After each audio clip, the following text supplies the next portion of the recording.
Watch this video, like this video, subscribe to this channel to watch many more videos like these of great personalities. Share this video with. Good morning and good evening, everyone. I'm Roshni Saurirajan, currently working as Senior Systems Engineer at Infosys. In this conference, I will be presenting a literature study on cybersecurity and climate changes. At very first, when we come to think of cybersecurity and climate changes, it would be difficult to understand how it could be related. In this presentation, I'll be taking you through how both could be related on a high level and how these affects the human security. Cybersecurity issues constitute a key concern of today's technology based economies. Cybersecurity has become a core need for providing a sustainable and safe society. Considering the rapid increase of technological implementations, it has turned into a global necessity in the attempt to adapt security countermeasures, whether direct or indirect, and prevent systems from cyber threats. With it, discourse on cybersecurity is increasingly prevalent on the national and international levels. The threat of hacking or cyber influence and control and ownership over information and intelligence is often the first imagined threat in relation to cybersecurity. This places the state, its infrastructure, and its institutions at the center of such threats but fails to consider the impact of cybersecurity on people at the individual level and their communities. Climate changes due to global warming and other factors lead to reoccurring droughts, volatile conditions, harsh environments, exposure to unpredictable natural disasters, long winters or summer, low annual rainfall, migration, and vast distances between human settlements and other unexpected climate trends. In addition to the existing constraints and possibilities that cybersecurity and digitalization pose for human security, this work is carried out to revisit the human centric approaches to security in cyberspace, understanding of cybersecurity, and use of cyber technologies in everyday lives of individuals and communities. It also seeks to contextualize such security influences in relation to the role of climate change and its influence on the society. In the current world that is run by technology and network connections, it is crucial to know what cybersecurity is and to be able to use it effectively. In the last several decades, the use and spread of cyber technology and inclusive system of information and communication technology has rapidly increased across the globe. Cybersecurity issues constitute a key concern of today's technology based economies. Cybersecurity has become a core need for providing a sustainable and safe society. Considering the rapid increase of technological implementations, it has turned into a global necessity in the attempt to adapt security countermeasures, whether direct or indirect, and prevent systems from cyber threats. With it, discourse on cybersecurity is increasingly prevalent on the national and international levels. Cyber technology and digital tools are increasingly replacing existing physical tools, and information, services, and data are migrating into the digital sphere under the current trend of digitalization. Therefore, the state of cybersecurity determines how digital transformation occurs. Digitalization has changed the medium and function of everyday societal interactions and has influenced how individuals and communities relate to each other and themselves. People have begun to adopt cybersecurity strategies to protect their interests and securitize the cyber arena from threats leveraged by malicious actors. The threat of hacking or cyber influence and control and ownership over information and intelligence is often the first imagined threat in relation to cybersecurity. This places the world, its infrastructure, and its institution at the center of such threats, but fails to consider the impact of cybersecurity on people at the individual level at their communities. Individuals' access to cyber technologies and connectivity are dependent on their location and surrounding circumstances. The concept of human security offers an opportunity to re-centralize individuals and their communities into existing discourses in the cybersecurity framework. By considering cybersecurity from the view of human security, the analysis shifts to a focus on both the threats and the opportunities that cyber technology offers for the security of individuals and communities. In doing so, it opens up discussion on how the cybersecurity framework may both exacerbate the vulnerabilities and threats posed by climate change and increase opportunities to enable resilience of individuals and communities. Climate changes due to global warming and other factors lead to recurring droughts, volatile conditions, harsh environments, and other unexpected climate trends. Much of the existing infrastructure was not built considering the consequences that could arise from either climate change or cybersecurity, given the lack of evidence needed at the time it was put into place. This work is carried out to revisit the human centric approaches to security in cyberspace, understanding of cybersecurity, and use of cyber technologies in everyday lives of individuals and communities, addressing both the ways such tools enable and undermine human security. Parallelly, the rapid change in climate and increased digitalization seek to understand the consequent implications for human security. Considering all these, this paper analyzes the existing constraints and possibilities that cybersecurity and digitalization pose for human security and revisits them from a human centric perspective of cybersecurity in relation to the role of climate change and its influence on the society. Cybersecurity must be understood from a human centric perspective to assess its impacts on society. Although cybersecurity is predominantly viewed as impacting an invisible, intangible space, it has very real implications in the physical world. As the physical world changes as a result of climate change, these two phenomena inherently interact in impacting the security of communities and individuals. The urgency of climate change and its implications for society increase an integrated approach to understand that the security is necessary in all aspects and need to be seriously considered from the perspective of human security and made relatable to the everyday well being and security of individuals and communities. As I conclude, I'd like to thank all of you for your valuable time for joining my presentation on cybersecurity and climate change. I would also like to extend my thanks to SBI Technologies and my guide Dr. Badri Narayanan for his ideas on the paper. Thank you. Watch this video, like this video, subscribe to this channel to watch many more videos like these of great personalities. Share this video with your friends to subscribe to this channel. Have a good day. Good morning, ladies and gentlemen. I'm going to give a talk on digital transformation when we are considering about the cyber security, a special conference, international conference today.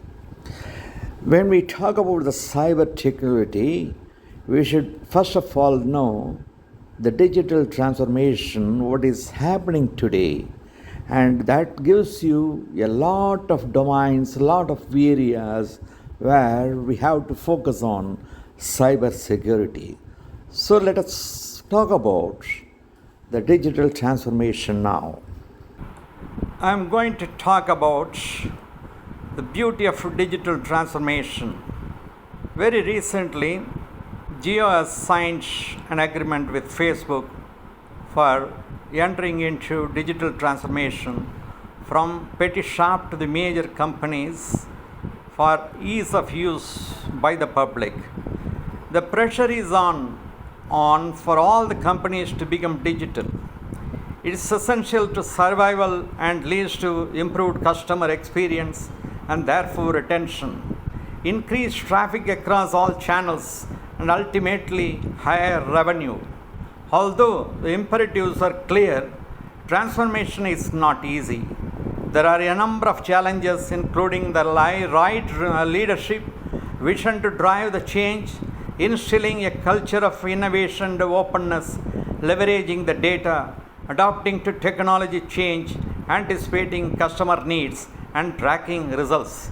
The strategic routes for transformation can be summarized by three basic approaches. One focuses on customer value propositions, and another on transforming the operation model, and the third on transforming operational processes.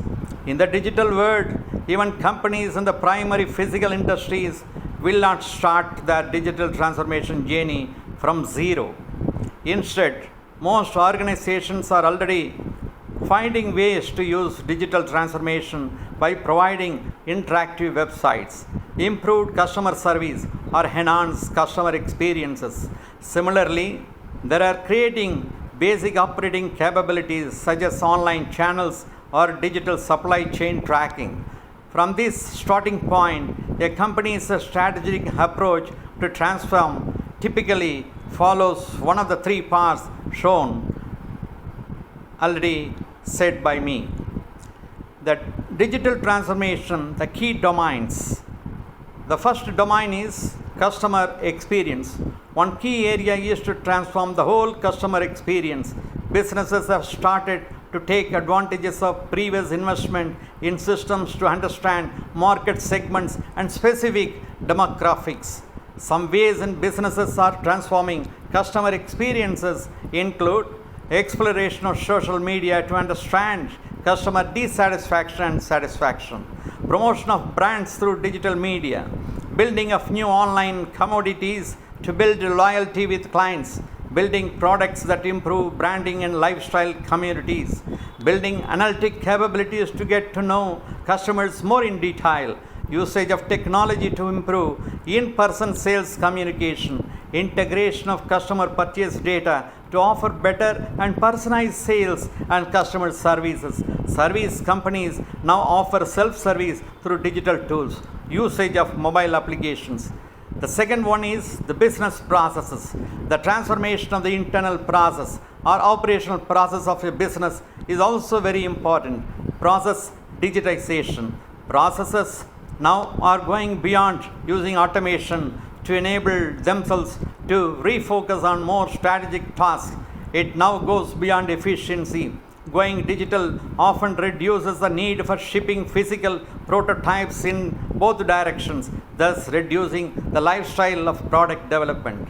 The second one is worker environment. With the increasing use of collaboration tools, email and video conferencing, etc., employees can now stay in contact with clients and customers who they have never met or in areas they never visit. Digital transformation replaces one-way communication mediums to broad communication methods and remote work. Next is performance management. Digital transformation systems offer business executives more knowledge of regions, customers, and products, thus making it possible to make decisions on real data and not just assumptions. Managers can now compare status across several sites and adjust product manufacturing capacity. The operation models let us talk about now. Besides transformation of operation, process, and customer experiences, digital transformation is also about the transformation of business models. Companies are finding ways to bundle physical and digital offerings and using digital methods to share information across company slots. They are now building service wrappers on traditional products to bring about major changes in the business model. Global shared services make way for better flexibility and reduce risk. Next, the business architecture, digital enterprise. Digital initiatives require each building block to be developed and used to same degree. Some blocks will also serve as more natural starting points depending on a company's circumstances. For instance, a company whose IT constraints make it hard to deliver cutting-edge customer experience will naturally want to focus on the technology and process elements first. But this framework provides executives with a coherent structure for thinking through and managing large-scale digital platforms. While each of these building blocks is important, the real value is in being able to integrate them and manage the cross-business contingencies and dependencies of a large-scale digital initiative. Thus, the digital revolution has given birth to interconnected world that binds customers, employees, managers, and systems together in a network of unprecedented complexity and opportunity. Making sense of those connections and building value requires a new interdisciplinary model of work that is redefining companies. I am sure this digital transformation is going to be the future of the world. Let us enjoy. Have a great day. Thank you. My hearty congratulations to all the participants who are presenting in this web conference, their papers, and it is really a very wonderful day to be associated with you to give a special talk on digital transformation, which is very, very vital as foundation study to understand the areas of cybersecurity. Have a great day.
Watch this video, like this video, subscribe to this channel to watch many more videos like these of great personalities. Share this video with your friends to subscribe to this channel. Have a good day.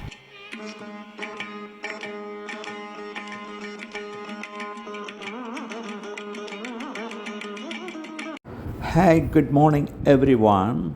Now Dr. Ferdinand John Joseph, who is expert in blockchain and data science R&D, will speak. Hello everyone. Today, for this web conference, I would like to speak about the features of Hadoop in Alibaba Cloud. Alibaba Cloud has been currently taking its momentum in the Asian market over the past few years, and it's quite phenomenal when it compares to the other Western counterparts. And Alibaba Cloud has been seen as the largest market of cloud computing resources in the region of East Asia and in many parts of the world. So right now they are the number three in the cloud computing resources. You may wonder the number one payment platform in India, which we see as Paytm, has been developed with this big data resources of Alibaba Cloud. So today we are going to see about a brief introduction about the big data and then about the Hadoop, and then we will discuss something about the Alibaba Cloud big data products. So firstly we go into the introduction to big data. So what exactly is big data? So big data is like a term for a collection of data set which is so huge and it's complicated to process using some small database management tools or the traditional data processing applications. So we have the features for big data as volume, variety, velocity, veracity, and value. So these are the five pillars of big data as we all know mostly, and they all have some features as well. So now we see about the value for big data. So it has a feature of determining the root causes of failures, issues, and the defects in the real time, and then they generate the coupons at the point of sale based on customers' buying habits. So that's like the recommender systems, and then they recalculate the risk portfolios of various companies and their products, and finally they used to detect the fraudulent behavior before it affects any organization. So this is the value of big data as we can see. Now we see about the big data challenge, how to store this large amount of data and how potential value is that big data, and how to process the big data with reasonable cost and time. So that's what we see as the big data challenge. Now we see into the introduction to Hadoop. Hadoop has been getting popular since 2003 with a few papers published by people from Google, and then they started to do with the Google file system and the MapReduce for the large clusters. And then a guy called Doug Cutting and Hadoop. The guy has created the Hadoop based file system. He named it as a Nudge Distributed File System, or NDFS. And later, this Hadoop which was created with Doug Cutting, has been acquired by Apache Software Foundation, and Yahoo has acquired it. And after this, they integrated Apache software with Hadoop, and that's how this big data with Hadoop has been popular. So, in narrow sense, as we see, Hadoop is actually a project of Apache, and nowadays they are used in standalone systems as well as in cloud-based systems. So, what exactly is Hadoop? It is like a ecosystem which can host a lot of these kind of products. The big data products are all hosted into this ecosystem, which can effectively manage this. Uh, the products. The major features of Hadoop are like they have a flexibility in data processing, and then they are easily scalable, and they are fault tolerant, and they have faster data processing, and then they are robust, and finally they are cost effective. So these are the major key features of Hadoop. And now we see into the Hadoop's architecture. we compare between the Hadoop 1.0 and Hadoop 2.0. Uh, so when we compare these two, like Hadoop 2.0 has a intermediate layer of yarn that is for the cluster resource management. But in the previous version, it was integrated and mixed together with a map reduce. But now it acts as like an intermediate layer. So that's what we see in Hadoop 2.0. And from this Hadoop 2.0, we have this Hadoop common Hadoop distributed file system. That is the Hadoop version of the distributed file system. And then we have the Hadoop Yarn, which is a resource management platform. And Hadoop MapReduce is a tool which is used for large scale data processing, and these are the various tools being stored in the Hadoop ecosystem. As a base, we have Apache Flume, Apache Uzi, Scoop, Gatekeeper, Zookeeper, and Kafka, and Apache Ambari. So these are the basic tools which are available. And then we have the Apache Spark, Flink, and Apache Storm with the MapReduce. And then we have like Apache Hive, Apache Phoenix, Mahout, HBase, and Apache Pay. So these are like the basic softwares, and then these are like the computing frameworks. And for the data mining and analysis, we use all these base tools. So this is the core components of HDFS, and then we have the yarn core component. And now we see about various tools which are available with Alibaba Cloud for Apache Hadoop. So firstly, they have Apsara DB for RDS, that is relational database storage. So this Apsara DB is stable, reliable, flexible, and scalable online database service, and it has an instant user interface or a visual interface. They are compatible with MySQL, SQL Server, and the other relational databases. They provide database online expansion, backup rollback, performance monitoring, and analysis functions. They use a read-only instance and temporary instance. The advantages of this tool are like they act as a second level switch with this higher service availability of up to 99.95 percentage availability, and they have like a security protection which provides a free anti-DDoS attack. The anti-DDoS or like the cloud security feature is quite free in Alibaba Cloud, and they provide SQL injection alarm and data multiple backup, and it is quite easy to use with a one-touch data migration, and it has a visual management operation. So this is the one of the basic products of Alibaba Cloud Database for Hadoop. And next we have the product of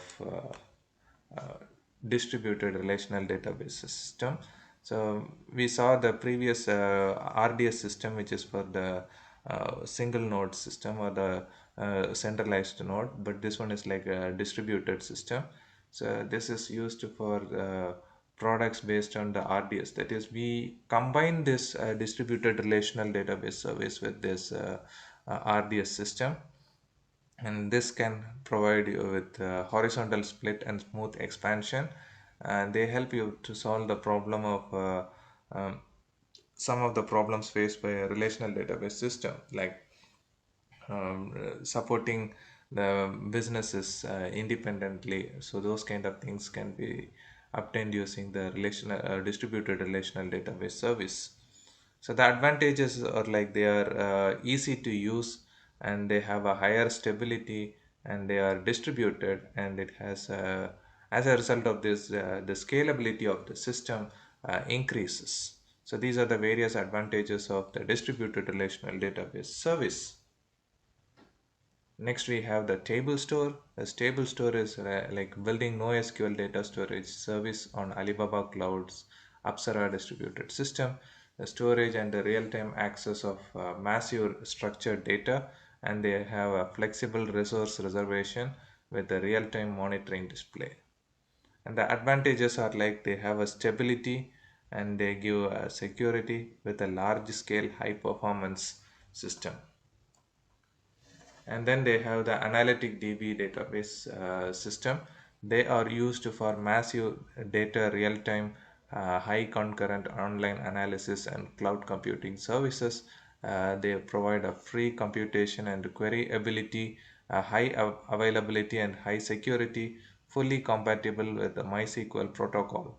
And the advantages they provide are like they have a higher computational freedom with extreme response time, so the latency of these database systems are lesser. So they are easy to use because it look like the standard SQL, and they support the same standard MySQL protocol, and they provide the built-in data input or output for various cloud products. And they have rich features like automatic indexing and extreme speed data export. And then we have to see about the max compute. This is the most important big data tool which is available in Hadoop, and especially with Alibaba Cloud.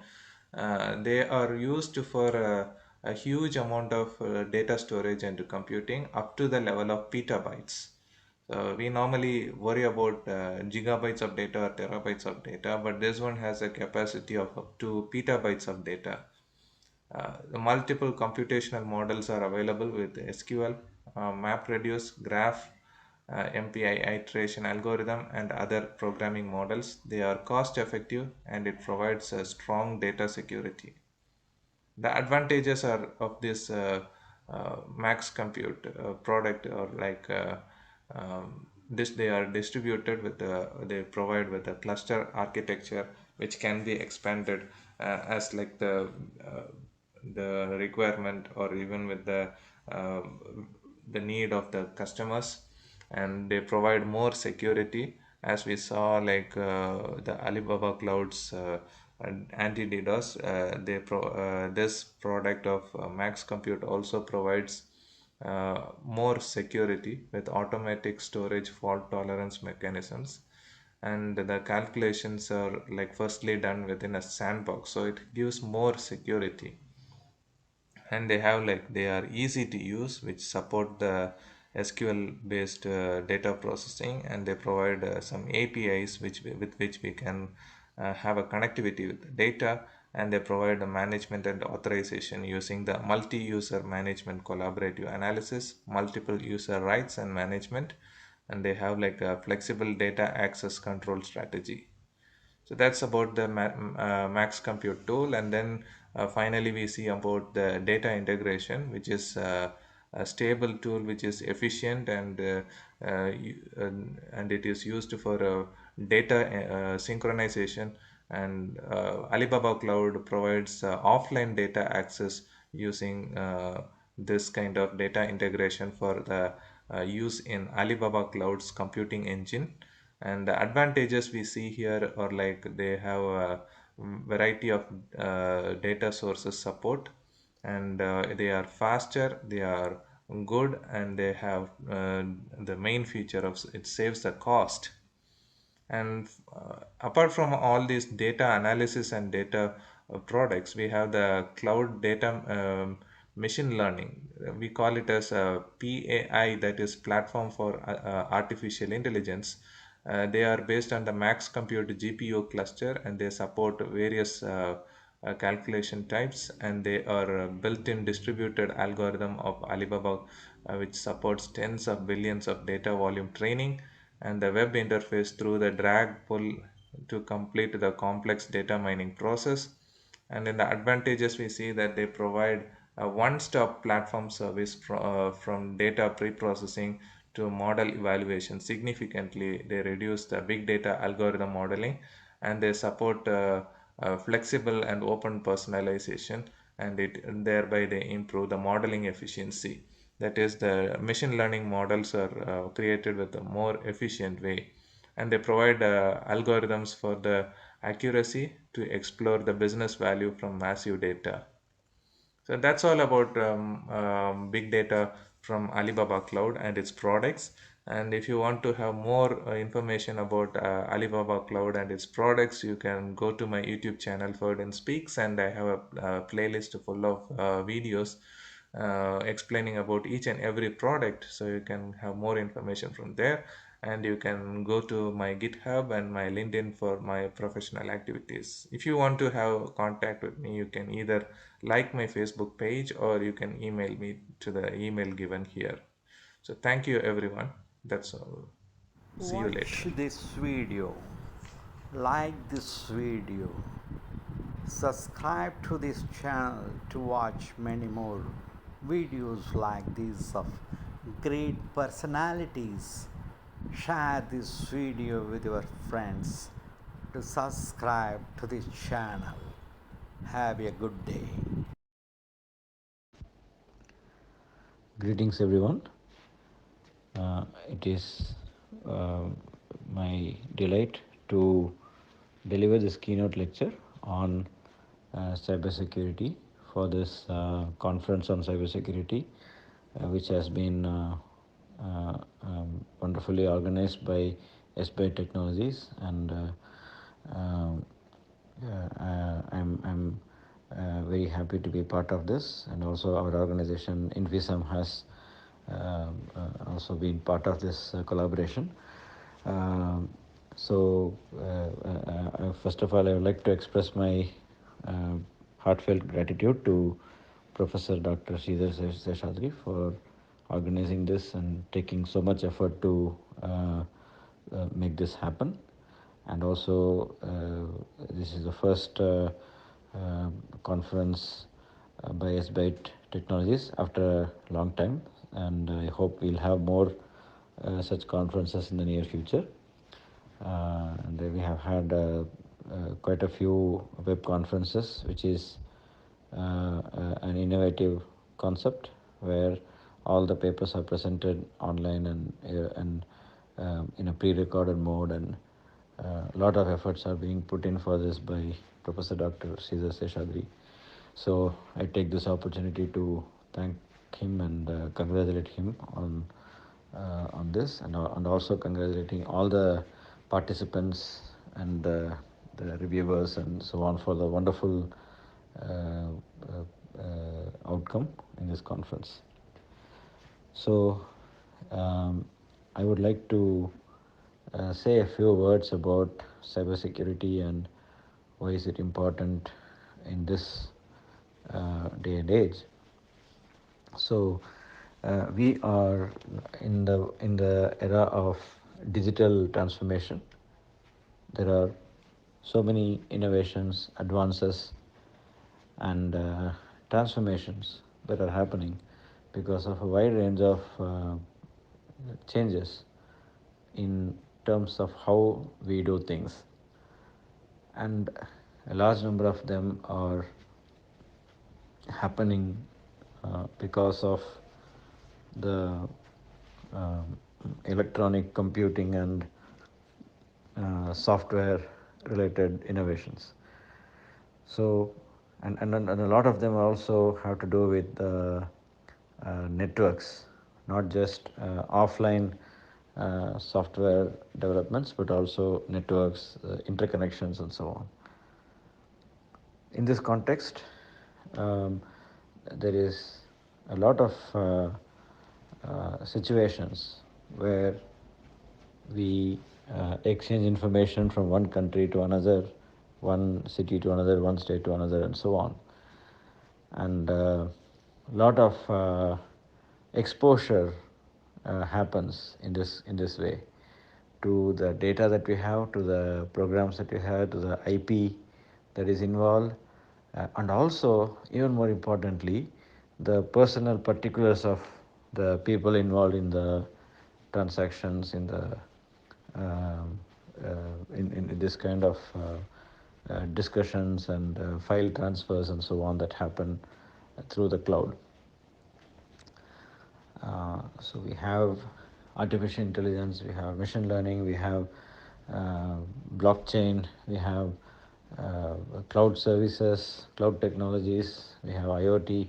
All these technologies are going to share this common feature of the risks that are involved in terms of transactions and so on.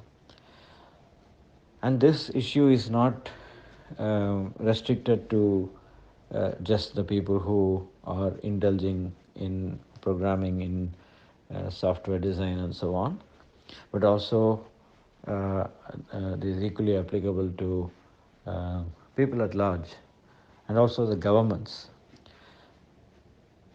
So let me just talk a little bit more about the policy aspect, the governments. So there are two broad ways in which cybersecurity is important for the policy.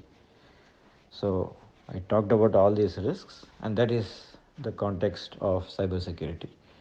So we have to shield the system from the digital system from any kind of attacks, any kind of um, uh, you know, theft, digital thefts, frauds, and so on. And that is how the concept of cybersecurity comes into the picture. Now, as I just mentioned, why and how is it relevant for the governments and policies? Because that is an area I've been working on for a long time, so I thought I should focus on that to begin with. There are two issues here. One is the defense related issues. So a lot of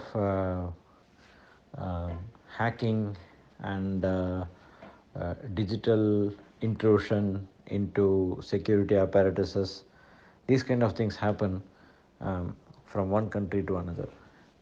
So in this context, it's really important for uh, the governments to have a very sound and safe cybersecurity infrastructure, so that they can protect themselves from the attack from the enemy countries who can do a lot of harm by breaching into the protocols, digital protocols, and so on.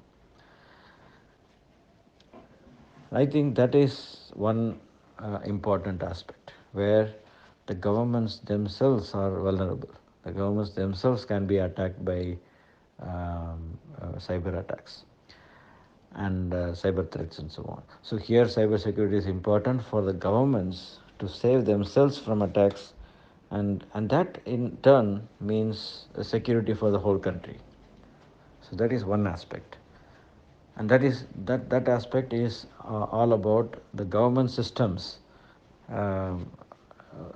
which have sufficient immunity, sufficient checks and balances from cyber attacks. So that is one aspect. The second aspect is government's role as policymaker. The first role is government role as an institution in itself.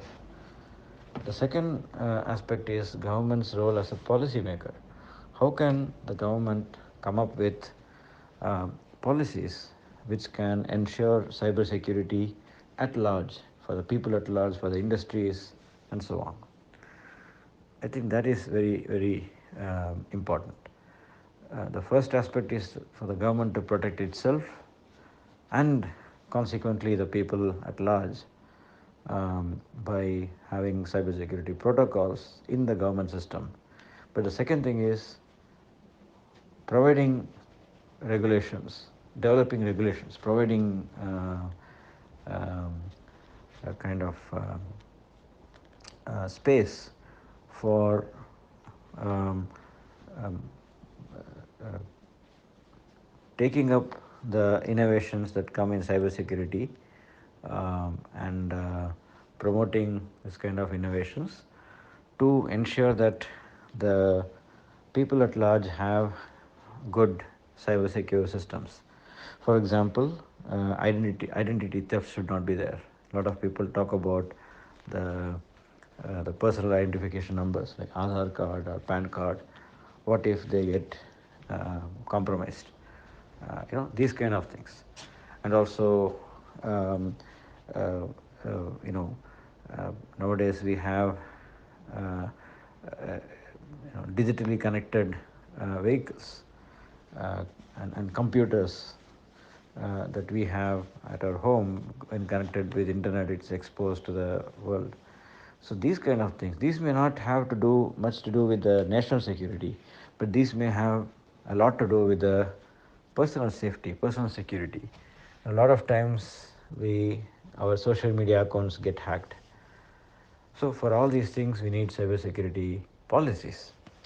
And if we look at the case of India, we have quite a few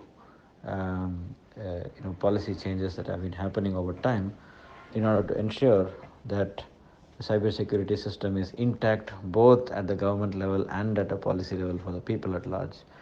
A lot of police stations, they also have cyber crime investigation units. So I have personally interacted with some of these officials, and they do really a wonderful job in tracking the cyber crimes. Even small crimes like somebody hacking an email account and then blackmailing and so on. So all kinds of things are taken care of. So, and there are also a lot of financial frauds that happen. All these things are taken care of by the police and other regulations. So I think that is important. Um, so apart from the government, cybersecurity is also needed uh, at industry level. The companies also should have their own cybersecurity systems and infrastructure to shield themselves from any kind of damage that can happen. Because the cyber attacks, the viruses and so on, they can happen in any number of ways, and they can keep changing over time.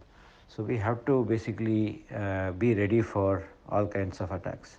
So the systems that we have should be highly robust in terms of cybersecurity. Again, I want to go back to the government policies. In Niti Aayog, Government of India, where I've been part of for some time, um, there has been something called responsible AI framework. That is a good example. This responsible artificial intelligence framework, it has a lot of features, but one of them is actually cybersecurity. So we have to uh, take that into account when we develop innovations in terms of AI and so on.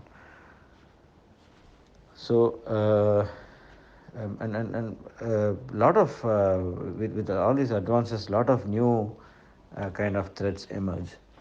So and all of these should be thought about, and cybersecurity systems should emerge accordingly. In this context, a lot of innovations and research and analytics should happen in this area. I'm extremely happy that this conference is happening. I look forward to the presentations by different speakers and papers, and I'm sure they will add a lot of value to this body of literature, and a lot of the research happening in this area can be adopted by the industries and also by policymakers. I think that is how the research can be translated into action. So, particularly in this area of cybersecurity, there is a lot of scope of doing such things. So, I look forward to many more discussions. I look forward to hearing other speakers here and also the presenters. My best wishes to everyone again. Congratulations to all the speakers and presenters and reviewers and the organizers for the wonderful job. Once again, I thank Professor Sridhar Seshadri, and thank you very much once again, and I wish the conference a wonderful success. Thank you. Watch this video, like this video, subscribe to this channel to watch many more videos like these of great personalities.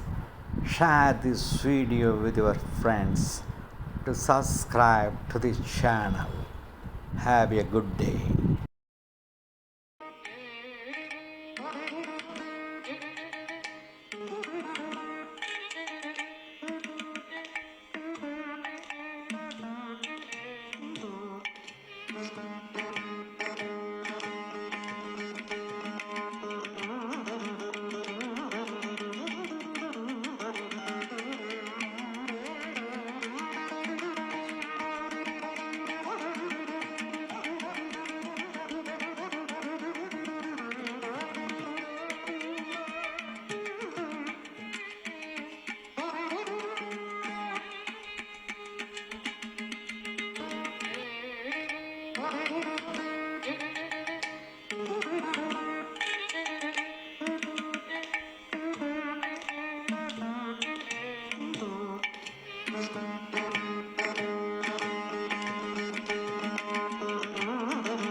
Watch this video, like this video, subscribe to this channel to watch many more videos like these of great personalities.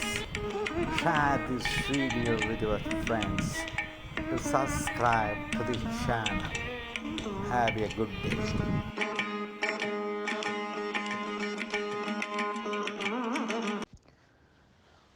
Greetings everyone. We are delighted to present this paper on that covers various aspects of cybersecurity in the fintech domain. To begin with, fintech or finance related technologies is a field that is emerging, and it has a combination of digital technologies and advanced new technologies used in the financial sector.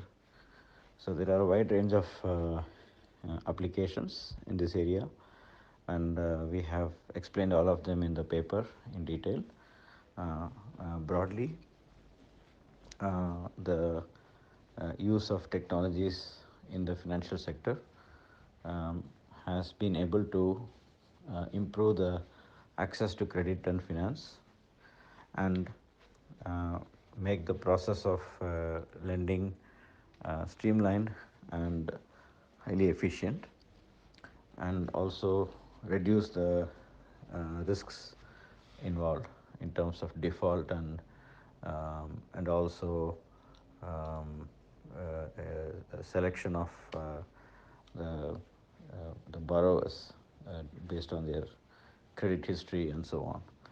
So that is particularly in the credit part of financial sector.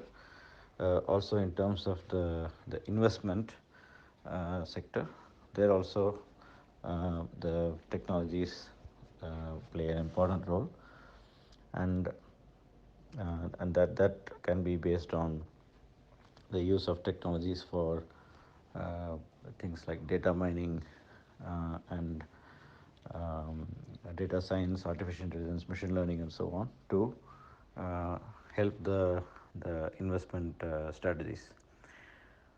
Also, we can think of technologies like blockchain for facilitating transactions that are foolproof and immutable, thereby minimizing the risk of corruption and fraud and so on. This can also be useful for minimizing possibilities of money laundering and and so on, because the transactions are secure, particularly if you think of blockchain. And similarly, if we combine the capabilities from blockchain and machine learning and cloud and also big data, then we are talking about a whole package in which the digital ecosystem infrastructure can um, streamline the financial processes. So far I talked about credit and investment, but of course there is also the domain of payments and transactions. So here again, fintech plays an important role. In India, particularly, the advent of UPI is a great fintech innovation, and that has led to many companies like Paytm, PhonePe, and so on, which have in turn made transactions very easy, payments very easy, and India is the leader in terms of digital payments in the world now, and other countries are also following the suit. And in broadly, this transactions have been one of the major areas in which fintech has played an important role. Before the advent of UPI, we also had credit cards and also companies like PayPal, which made the transactions easy. So far I talked about credit, and then investments, and then transactions, and then a wide range of technologies. So please refer to the paper for the great detailed discussion on all these aspects. Uh, uh, and then we come to the point of after explaining some applications, I outlined some of them and the technologies and the concepts therein. We did a very detailed literature review, which helped us to do this. And finally, when it comes to the relevance of cybersecurity in this fintech area, because the focus of this conference is on cybersecurity, so definitely that is an important aspect here.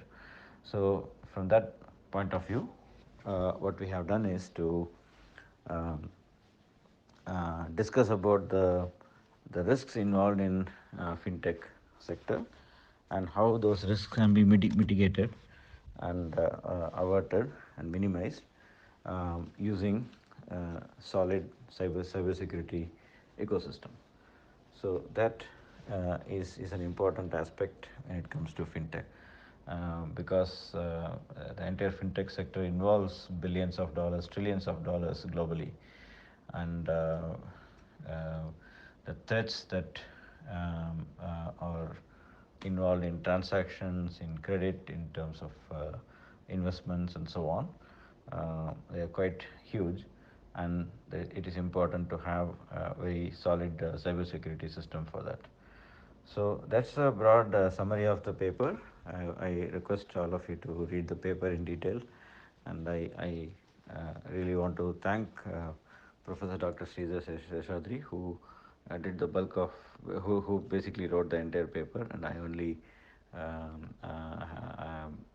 contributed very little, mostly this discussion that I'm doing now.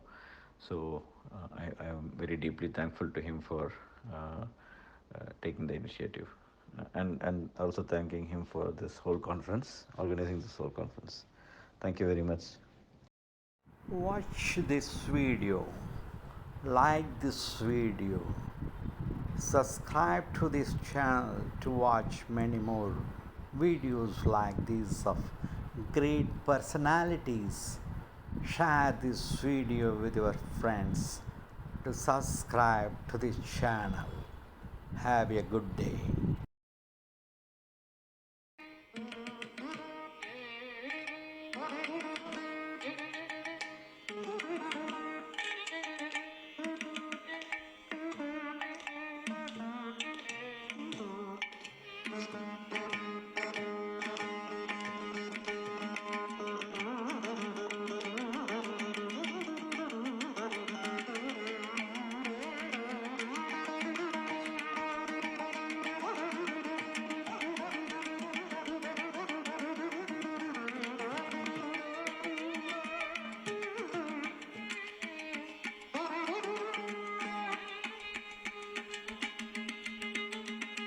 Watch this video, like this video, subscribe to this channel to watch many more videos like these of great personalities.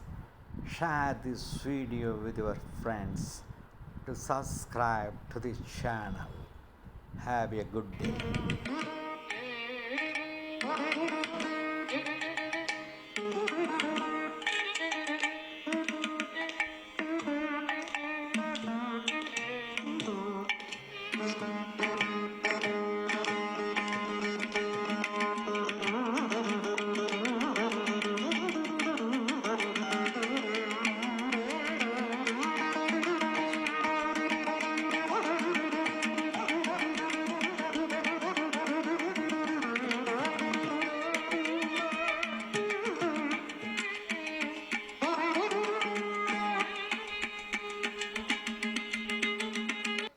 Watch this video, like this video, subscribe to this channel to watch many more videos like these of great personalities.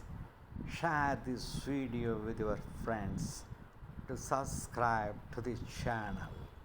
Have a good day.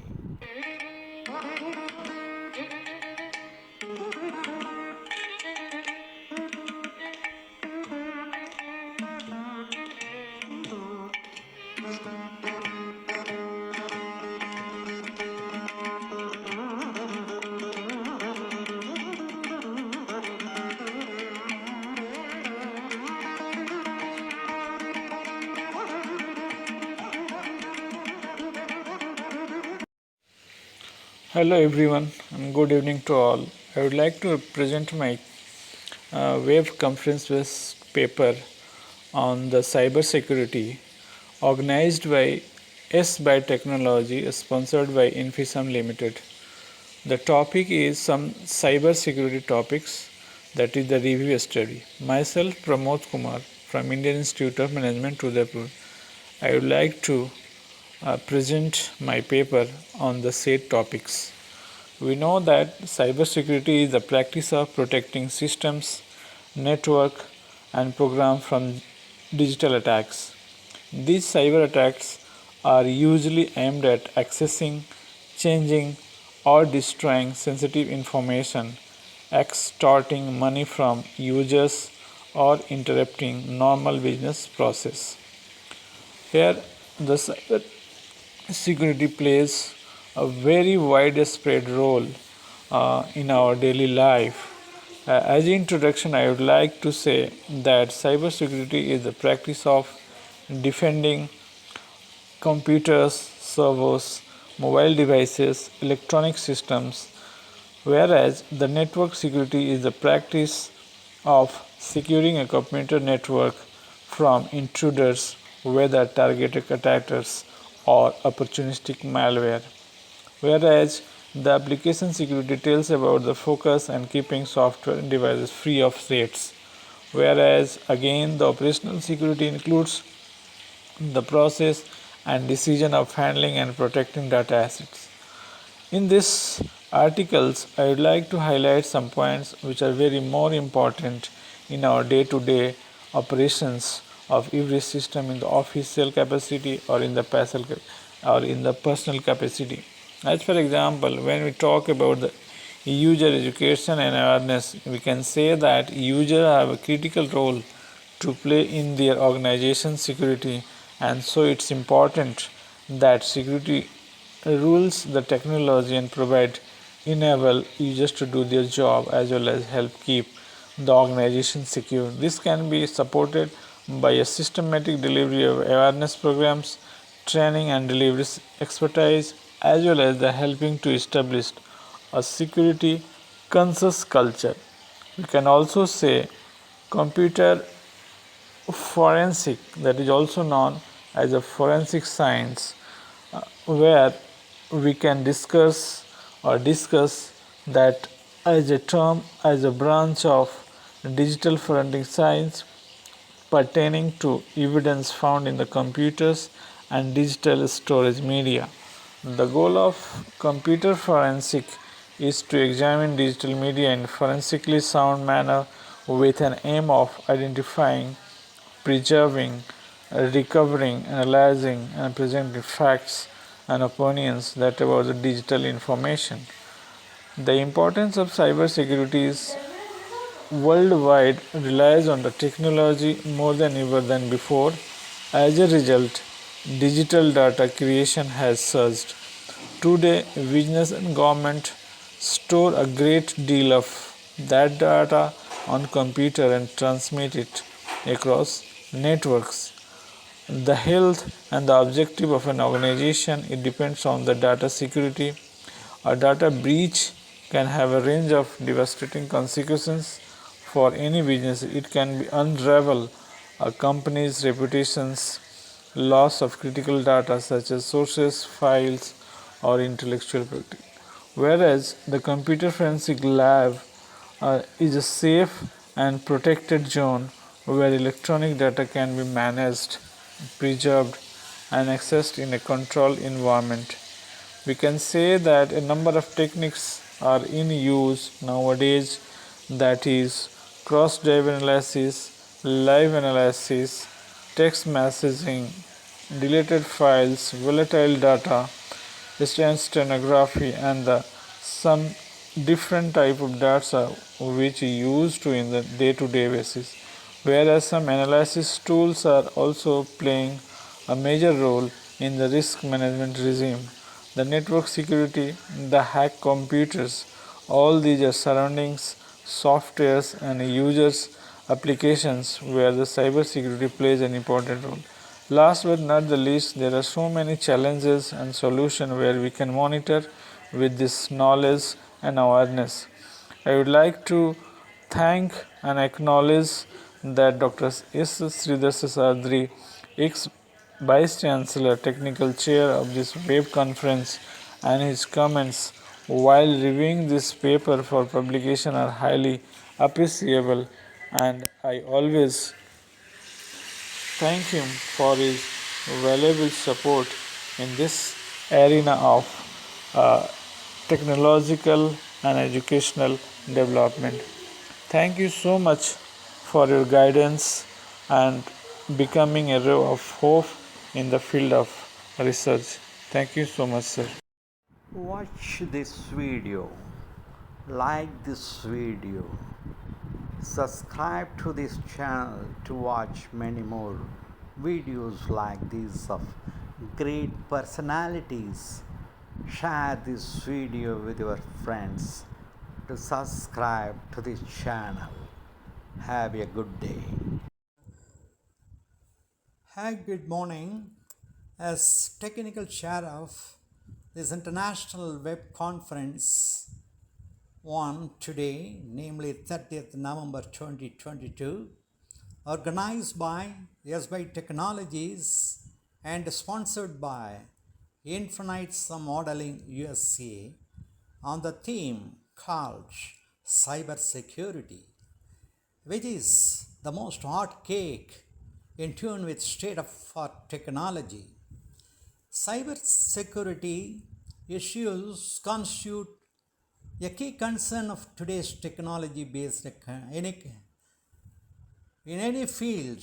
It is really a very key field today. The cybersecurity has become a core need for providing a sustainable and safe society, considering the rapid increase of technological implementation. It has turned into a global necessity in the term to adopt security measures wherever it is necessary. So, this topic theme is selected for this web conference, and we got wonderful response of getting around 57 papers so far. But unfortunately, in relevance to the theme cybersecurity, the most fitted papers are selected by the reviewer board, consisting of eminent personalities, and they selected oddly 8 papers for presentation. And all these presentations we are going to hear during this web conference today, forenoon and afternoon. And also, very eminent people are delivering keynote addresses on various interesting topics related to cybersecurity as a wonderful technical food for the audience participants who are watching this web conference by means of videos on YouTube. The purpose of this web conference to release in the form of the videos, you can, because most of the people today, the work from home hybrid model concept is on, so you can leisurely watch the videos either on the bed or while taking food or while taking coffee, at any time leisurely. Whenever you want a technical feast, you can watch these videos. So that is the purpose to arrange the web conference.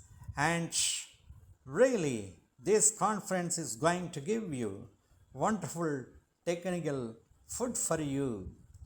And Shakespeare says, heard melodies are sweeter than those unheard. So hear these melodies of wonderful technical videos on cybersecurity. Have a great day. Enjoy this day. Thank you. Watch this video. Like this video. Subscribe to this channel to watch many more videos like these of great personalities. Share this video with your friends to subscribe to this channel. Have a good day. Revered preceptors, learned scholars, researchers, and all participants.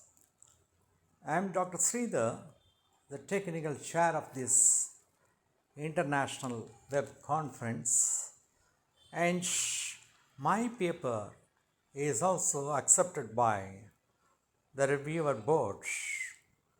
My paper is on some instructions used in cybersecurity.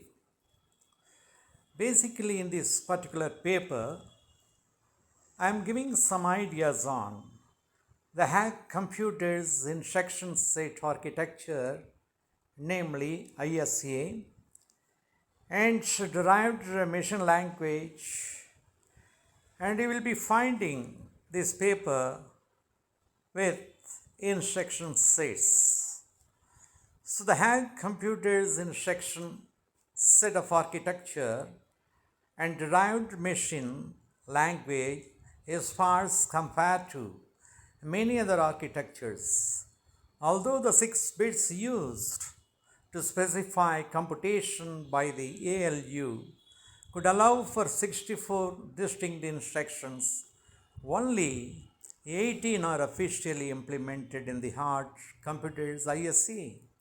Since the hack computer hardware has direct support for neither integer multiplication and division or function calls, there are no corresponding machine language instructions in the ISA for these operations. The hack machine language has only 2 types of instructions, each encoded in 16 binary digits.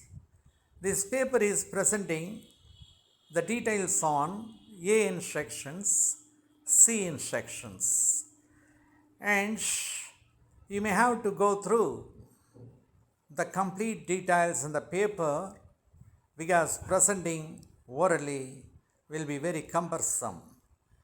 Also, we will get some idea on the assembly language used in the cybersecurity. What are the commands used? What are the symbols and numerical constants used in cybersecurity?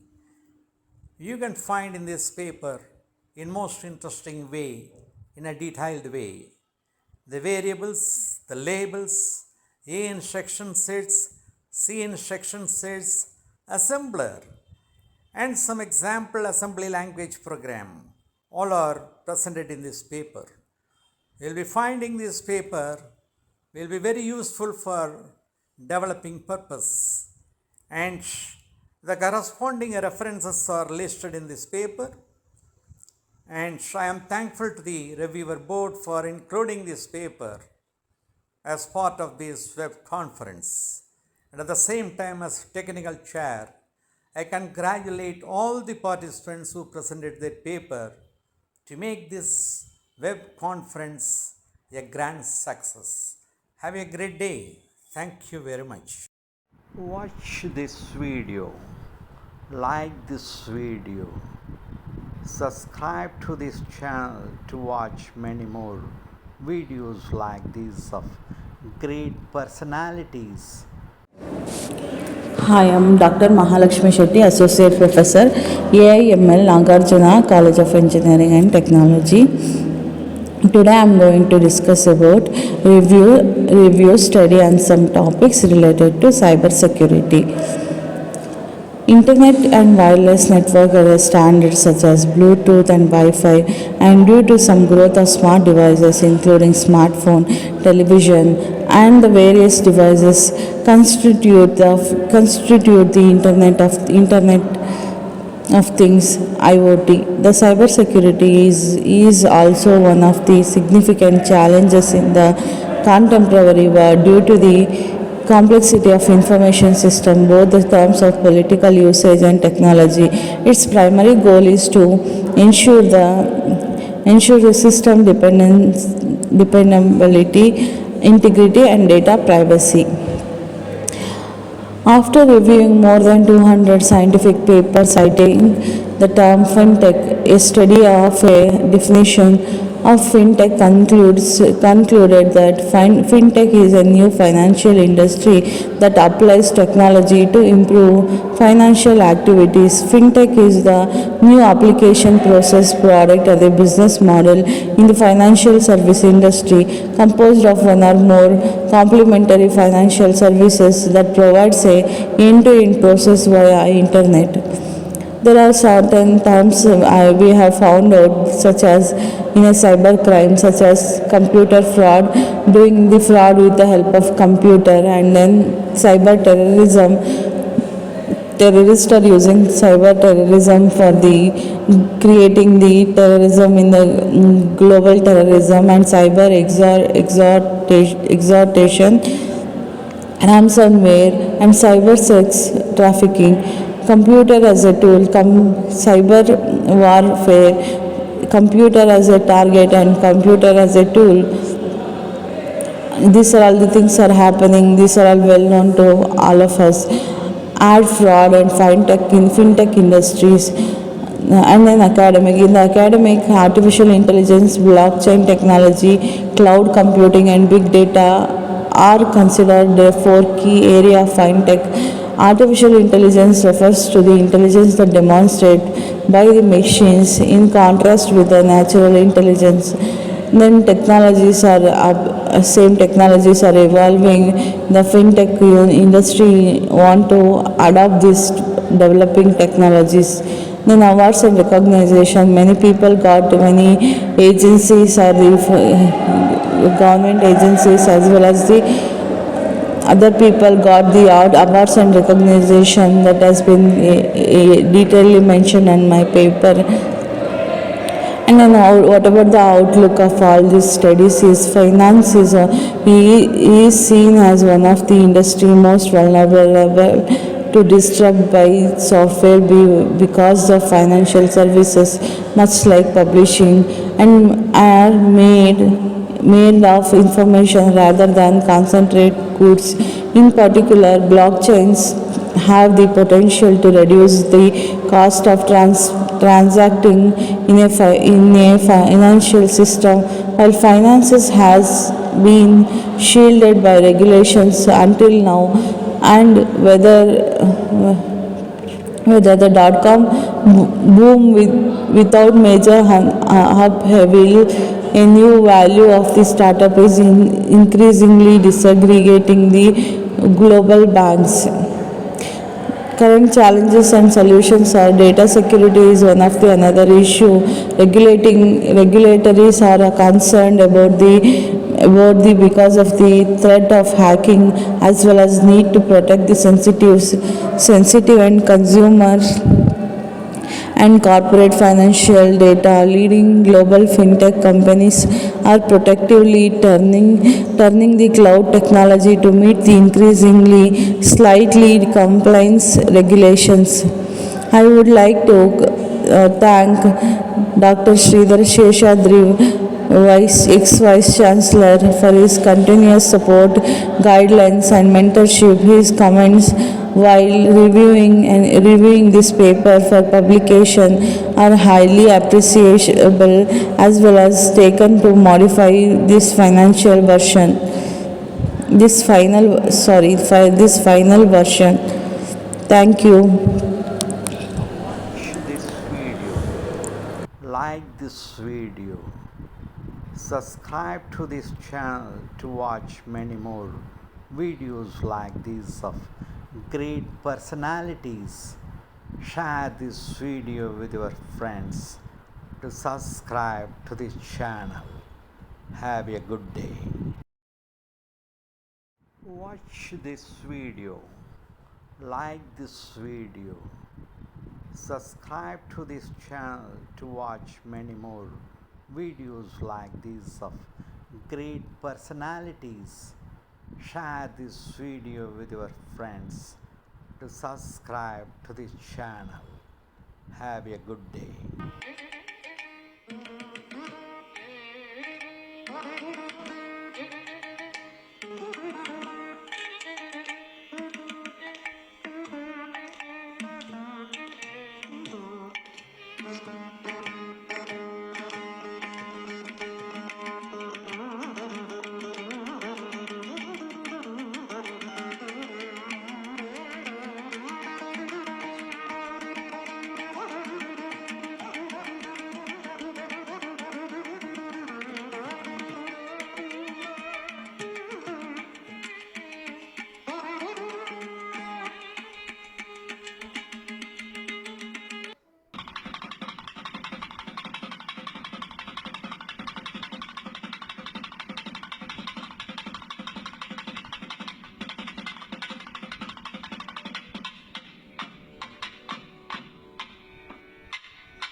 Watch this video, like this video, subscribe to this channel to watch many more videos like these of great personalities.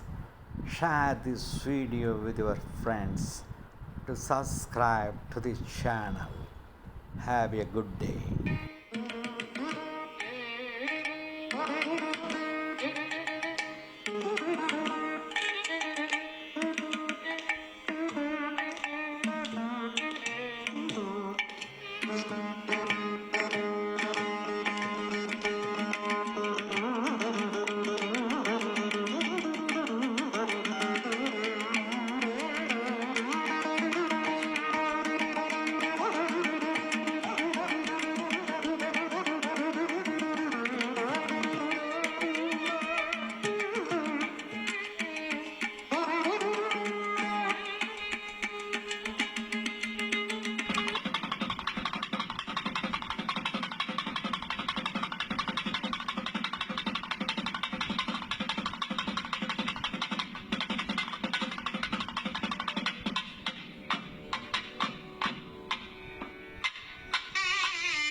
Watch this video, like this video, subscribe to this channel to watch many more videos like these of great personalities.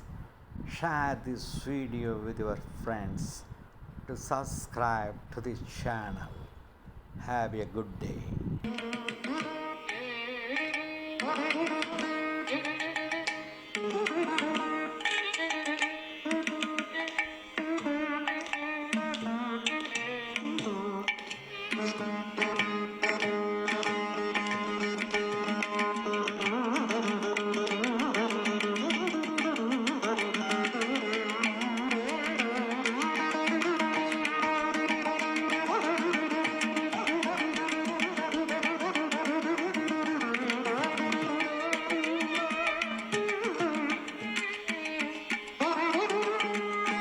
Watch this video, like this video, subscribe to this channel to watch many more videos like these of great personalities.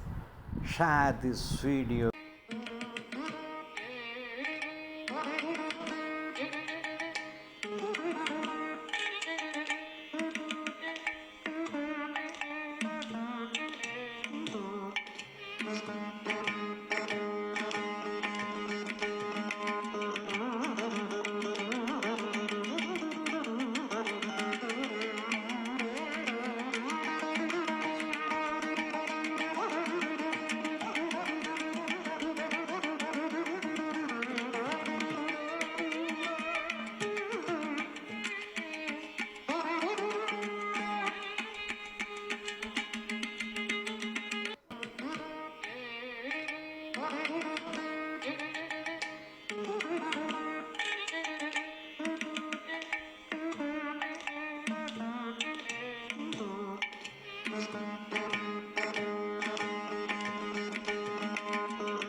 watch this video, like this video, subscribe to this channel to watch many more videos like this of great personalities.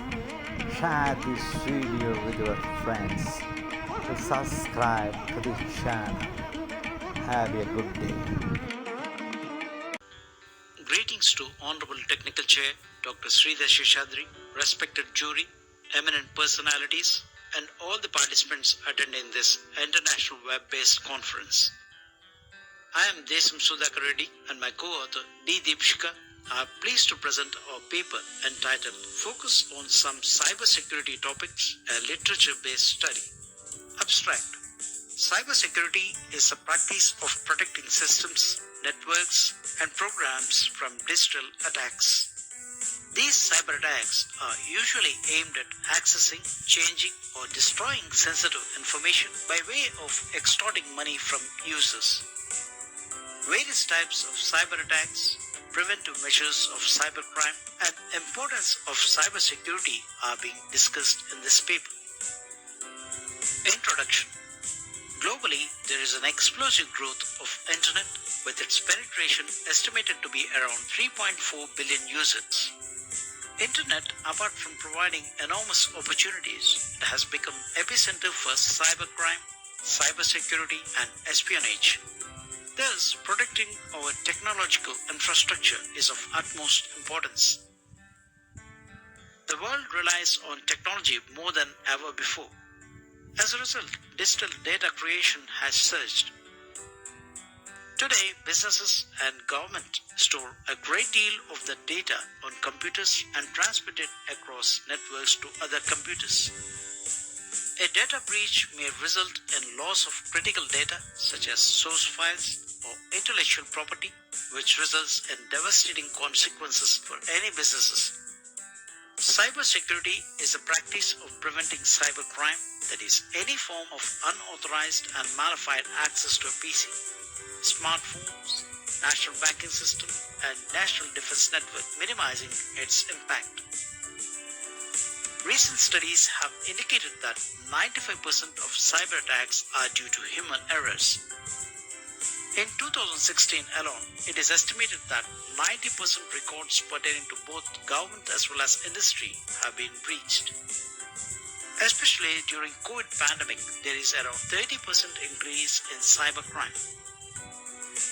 Generally, cybercrimes are financially motivated, which are causing detrimental effects to both individuals as well as organizations. Let us discuss about various types of cyber attacks. Phishing attacks.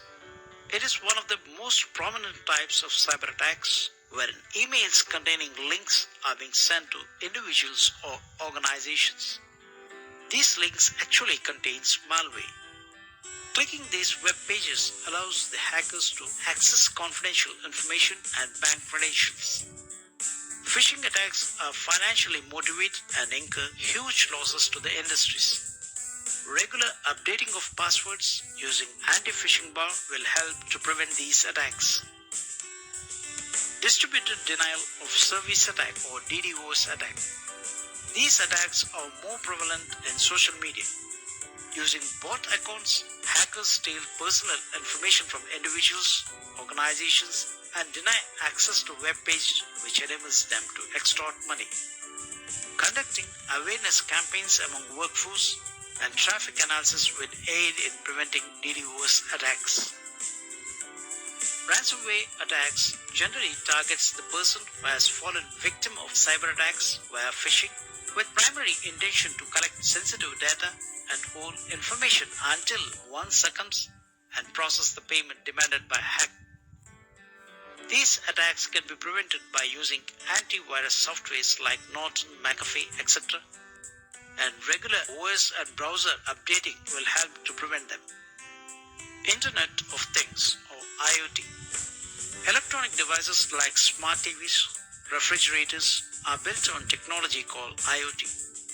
These devices requiring 25/7 internet are subjected to cybercrimes which may prove detrimental to industries. Today, Many organizations are transforming their infrastructure to automation. Driverless car is one such example. Many studies have proved that autonomous systems are prone to cyber attacks. Other cyber attacks include cyber warfare, cyber attacks on infrastructure of national importance, data manipulation, cloud space, cryptoware, etc. As major population depending on internet, cyber crimes are more prevalent, causing huge losses.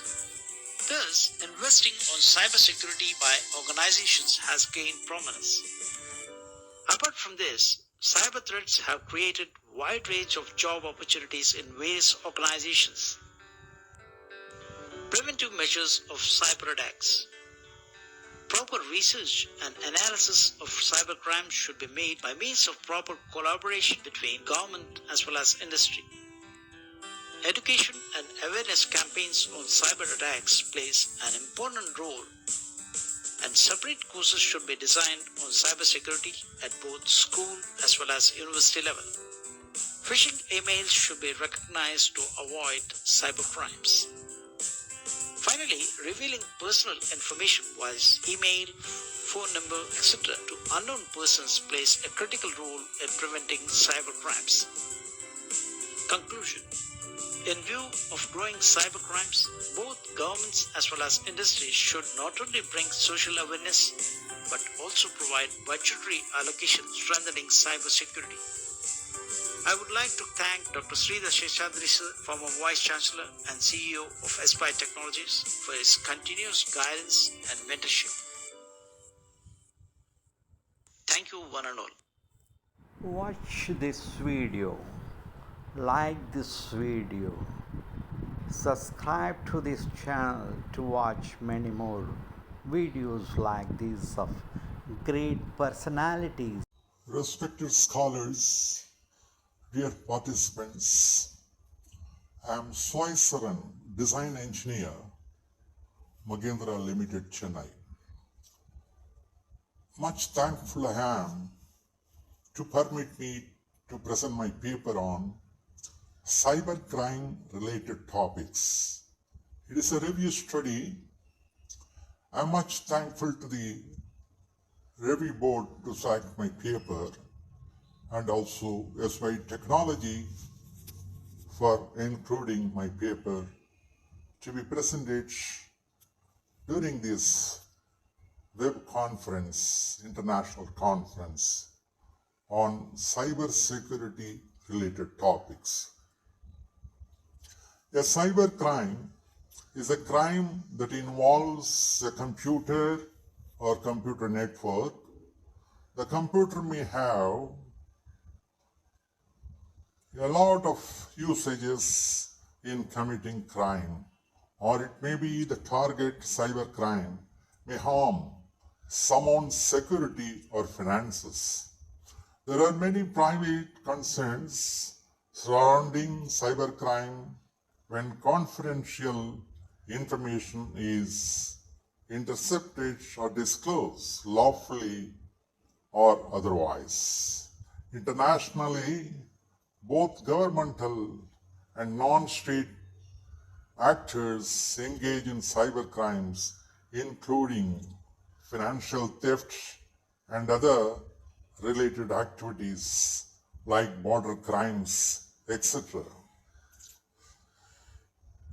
To start with some kind of introduction, I would like to say a 2014 report sponsored by McAfee estimated that cybercrime resulted in $445 billion in annual damage to the global economy.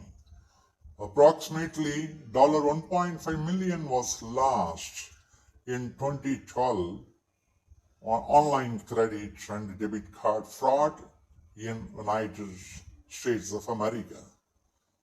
In 2018, a study by the Center for Strategic and International Studies, namely CSIS, in partnership with McAfee, concluded that nearly 1% of global GDP, close to $600 billion is lost due to cybercrime. So this paper is giving some details on computer fraud, cyber terrorism, and ransomware, cyber sex traffic, and cyber warfare, computer as a target, computer as a tool, like that. Also, offensive content, advertisement fraud, what we call ad fraud, online harassment, all these topics are discussed in this paper. So really, this paper I have made a kind of review study to give some concepts on cybercrime. Thank you very much. Have a great day. Watch this video, like this video, subscribe to this channel to watch many more videos like these of great personalities. Share this video with your friends to subscribe to this channel. Have a good day. Good morning, all. I'm Sana, currently working as system engineer at TCS. I'm here today to present my paper on the topic a review study on cyber security related topics. So, to talk about the abstract of the paper, it is the protection of computer systems and networks from information disclosure, theft of, or damage to their hardware, software, or electronic data, as well as from the disruption or misdirection of the services they provide. The field has become of significance due to expanded reliance on computer systems, the internet, and wireless network standards such as Bluetooth and Wi Fi, and due to the growth of smart devices, including smartphones, televisions, and various devices that constitute the Internet of Things. Cybersecurity is also one of the significant challenges in the contemporary world due to the complexity of information systems, both in terms of political usage and technology. Its primary goal is to ensure the system's dependability, integrity, and data privacy. A small introduction is that a vulnerability is a weakness in design, implementation, operation, or internal control. Most of the vulnerabilities that have been discovered are documented in the Common Vulnerabilities and Exposures database. An exploit vulnerability is one for which at least one working attack or exploit exists.